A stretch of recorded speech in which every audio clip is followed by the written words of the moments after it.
This year I've decided to have a go at the Festive 500 challenge, which is Rapha's made-up cycling challenge, which involves cycling 500 kilometres between Christmas Eve and New Year's Eve. It's Tuesday the 30th of December. I've done 330 kilometres so far, so I've only got today and tomorrow to get up to 500. It's been going pretty well. On Christmas Eve we had a lovely club ride. I didn't do anything on Christmas Day or Boxing Day. And then on Saturday the 27th, another club ride. A club ride on Sunday, which was 85k. And then yesterday, I commuted into work and home again, which was 100 kilometres. And I was planning to do the same thing again today, but I didn't sleep particularly well, got up a bit late. So I've gone for a hybrid approach. I've actually got the train in this morning, which was fantastic because it was really empty. And I'm planning to cycle home tonight. That will be 50k. And then tomorrow we have our final midweek Shirkers ride of the year. And we've got a 120 kilometre route planned.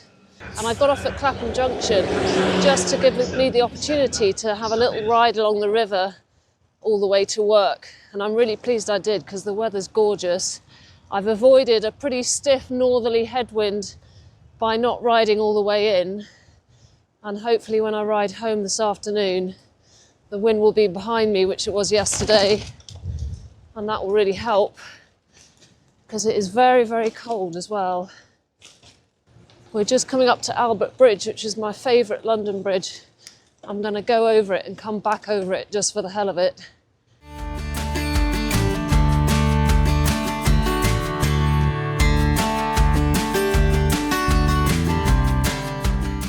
Despite my best laid plans, I didn't actually finish the Festive 500 this year, for reasons I will explain.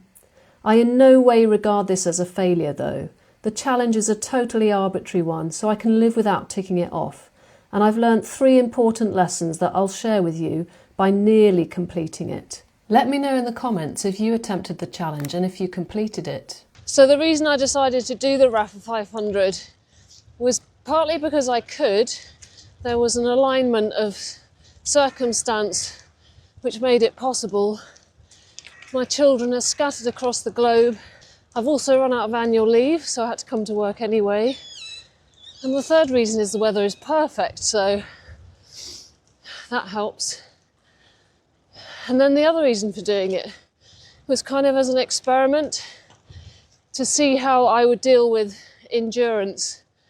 They say that if you want to prepare for longer rides beyond sort of 200 kilometres, it's good to practice riding when you're tired and also when it's dark and when it's cold. So actually commuting to London ticks the boxes for that one. And doing 500 kilometres in 6 days is obviously nothing compared to what people do on the LEL or the Paris-Brest-Paris, but it's that kind of consistent effort which gets your body used to being on the bike regularly and doing quite big distances. So I thought I would give it a go to see how I feel, see how I enjoy it. I think I'll decide that at the end of tomorrow. If you've completed either the LEL or the PBP, please let me know in the comments and do throw in some words of encouragement. Here's Battersea Power Station, such a cool building. I absolutely love it. I was going to say it's my second favourite building in London, the first spot being reserved for the Natural History Museum, but I might have to reconsider looking at it now.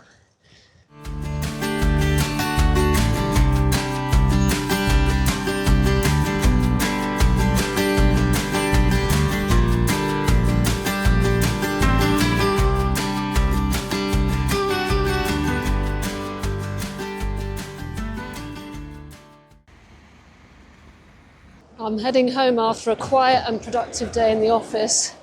It's an absolutely glorious day today.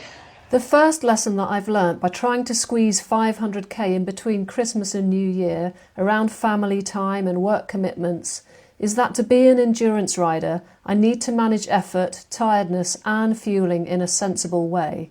This means a lot of riding in Zone 2, where I'm making the most of my aerobic capacity without becoming too depleted. This will be essential if I want to ride my bike ridiculous distances in a sustainable way. My plan for this afternoon is to do a really steady Zone 2 ride all the way home because I'm actually pretty tired, having done 340 kilometres in the last 6 days. To help me stick to Zone 2, I've switched my Garmin display so that I can see my heart rate on the stats page, so I know to keep it below 140 wherever possible. And that way I won't exhaust myself and I'll still have enough beans to do the ride tomorrow, which I also plan to do at a pretty steady pace.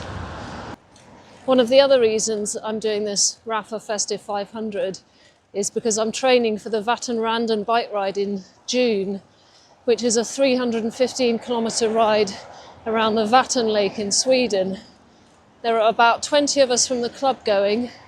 Should be a really epic ride. But 315 kilometres is a pretty long way, a distance not to be taken lightly. So I really felt I needed to build up some endurance to tackle that. Not because I want to do it particularly quickly, but because I want to do it comfortably, and I want to be able to enjoy it.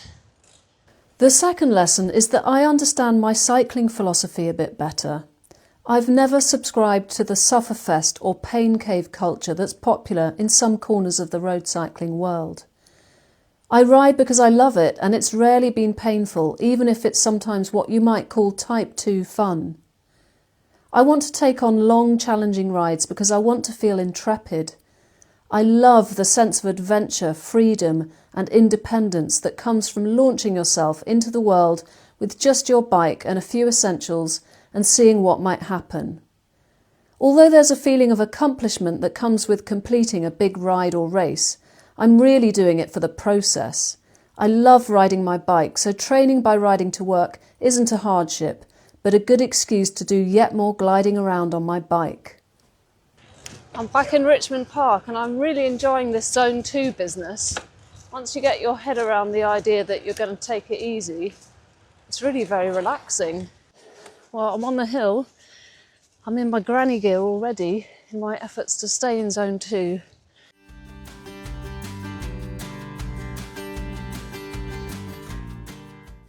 I'm going as slowly as I can in my lowest gear.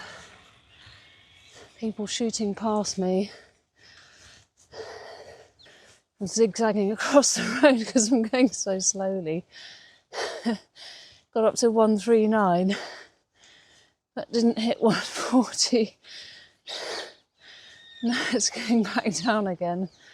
So I think I've aced that particular challenge. All the birds are laughing and my glasses have steamed up because I'm going so slowly. There's no air circulating. I'm enjoying my Zone 2 ride, but what I'm learning is this is an experience of riding when you're tired, and that has an impact on how much fuel your body needs. Because although I haven't been working very hard, I did suddenly feel definitely very hungry. So I'm actually considering stopping at a cafe in Isha to have a hot drink and something to eat, just so that I know that I'm properly fueled for the last bit of the journey.